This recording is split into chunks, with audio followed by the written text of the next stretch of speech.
El llano en llamas. La herencia de Matilde Arcángel. Pero ya para entonces no era de nosotros. Era propiedad de Euremio Cedillo, el único que la había trabajado como suya. Y vaya si era chula la Matilde. Y más que trabajado, se había metido dentro de ella mucho más de las orillas de la carne, hasta el alcance de hacerle nacer un hijo. Así que a mí, por ese tiempo, ya no me quedaba de ella más que la sombra, o si acaso una brizna de recuerdo. Con todo, no me resigné a no verla. Me acomedí a bautizarles al muchacho, con tal de seguir cerca de ella, aunque fuera nomás en calidad de compadre. Por eso es que todavía siento pasar junto a mí ese aire que apagó la llamarada de su vida, como si ahora estuviera soplando, como si siguiera soplando contra uno. A mí me tocó cerrarle los ojos llenos de agua y enderezarle la boca torcida por la angustia, esa ansia que le entró y que seguramente le fue creciendo durante la carrera del animal, hasta el fin, cuando se sintió caer. Ya les conté que la encontramos embrocada sobre su hijo. Su carne ya estaba comenzando a secarse, convirtiéndose en cáscara por todo el jugo que se le había salido durante todo el rato que duró su desgracia. Tenía la mirada abierta, puesta en el niño. Ya les dije que estaba empapada en agua, no en lágrimas, sino del agua puerca del charco lodoso donde cayó su cara. Y parecía haber muerto contenta de no haber apachurrado a su hijo en la caída, ya que se le traslucía la alegría de los ojos. Como les dije antes, a mí me tocó cerrar aquella mirada todavía acariciadora como cuando estaba viva. La enterramos.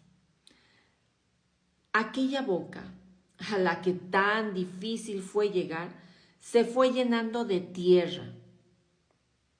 Vimos cómo desaparecía toda ella sumida en la hondada de la fosa, hasta no volver a ver su forma. Y allí, parado como horcón, Euremio Cedillo y yo pensando, si la hubiera dejado tranquila en Chupaderos, quizá todavía estuviera viva. Todavía viviría, se puso a decir él, si el muchacho no hubiera tenido la culpa. Y contaba que al niño se le había ocurrido dar un berrido como de tecolote, cuando el caballo en que venía era muy asustón. Él se lo advirtió a la madre muy bien, como para convencerla de que no dejara berrear al muchacho. Y también decía que ella podía haberse defendido al caer, pero hizo todo lo contrario. Se hizo arco dejándole un hueco al hijo como para no aplastarlo. Así que contando unas con otras, toda la culpa es del muchacho. Da unos berridos que hasta uno se espanta. Y yo, ¿para qué voy a quererlo? Él de nada me sirve. La otra podía haberme dado más y todos los hijos que yo quisiera, pero este no me dejó ni siquiera saborearla. Y así se soltaba diciendo cosas y más cosas, de modo que ya uno no sabía si era pena o coraje el que sentía por la muerta. Lo que sí se supo siempre fue el odio que le tuvo al hijo, y era de eso de lo que yo les estaba platicando desde el principio. El Euremio se dio a la bebida. Comenzó a cambiar pedazos de sus tierras por botellas de vingarrote. Después lo compraba hasta por barricas. A mí me tocó una vez fletear toda una recua con puras barricas de vingarrote, consignadas al Euremio. Allí entregó todo su esfuerzo en eso y en golpear a mi ahijado, hasta que se le cansaba el brazo. Ya para esto habían pasado muchos años. Euremio chico creció a pesar de todo, apoyado en la piedad de unas cuantas almas, casi por el puro aliento que trajo desde el nacer. Todos los días amanecía aplastado por el padre, que lo consideraba un cobarde y un asesino, y si no quiso matarlo, al menos procuró que muriera de hambre para olvidarse de su existencia. Pero vivió. En cambio, el padre iba para abajo con el paso del tiempo. Y ustedes y yo y todos sabemos que el tiempo es más pesado que la más pesada carga que puede soportar el hombre. Así, aunque siguió manteniendo sus rencores, se le fue mermando el oído, hasta convertir sus dos vidas en una viva soledad. Yo los procuraba poco. Supe, porque me lo contaron, que mi ahijado tocaba la flauta mientras su padre dormía la borrachera. No se hablaban ni se miraban, pero aún después de anochecer se oía en todo corazón de María la música de la flauta. Y a veces se seguía oyendo mucho más de ella a medianoche. Bueno, para no alargarles más la cosa, un día quieto, de esos que abundan mucho en estos pueblos, llegaron unos revoltosos a corazón de María. Casi ni ruido hicieron, porque las calles estaban llenas de hierba, así que su paso fue en silencio, aunque todos venían montados en bestias.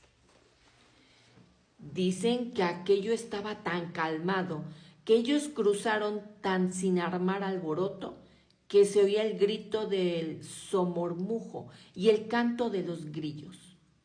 Y que más que ellos, lo que más se oía era la musiquita de una flauta que se les agregó al pasar frente a la casa de los eremites. Y se fue alejando, yéndose hasta desaparecer. ¿Quién sabe qué clase de revoltosos serían y qué andarían haciendo? Lo cierto, y esto también me lo contaron, fue que a pocos días pasaron también sin detenerse tropas del gobierno, y que en esa ocasión Euremio el viejo, que a esas alturas ya estaba un tanto achacoso, les pidió que lo llevaran. Parece que contó que tenía cuentas pendientes con uno de aquellos bandidos que iba a perseguir. Y sí, lo aceptaron. Salió de su casa a caballo y con un rifle en la mano, galopando para alcanzar las tropas.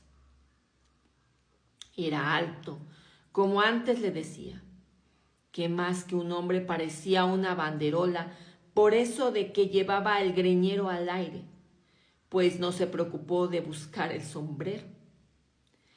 Y por algunos días no supo nada. Todo siguió igual de tranquilo. A mí me tocó llegar entonces, venía de abajo, donde también nada se rumoraba. Hasta que de pronto comenzó a llegar gente, cuamileros, saben ustedes, unos fulanos que se pasan parte de su vida arrendados en las laderas de los montes y que si bajan a los pueblos es en procura de algo o porque algo les preocupa. Ahora los había hecho bajar el susto.